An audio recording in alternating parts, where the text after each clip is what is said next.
Hello, in this video I'm gonna show you how to start room cleaning on Philips 5000 series.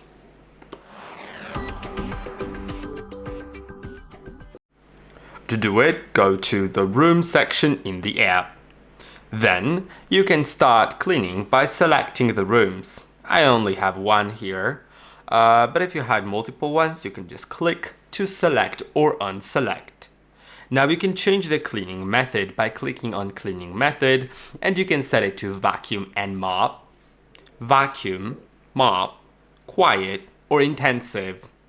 You can change the suction power, the mop wetness, and repetition.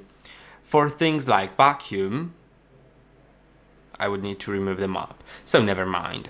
But yeah, for different modes, different things are allowed to change. Now you can also select custom and set each room to a different cleaning setting.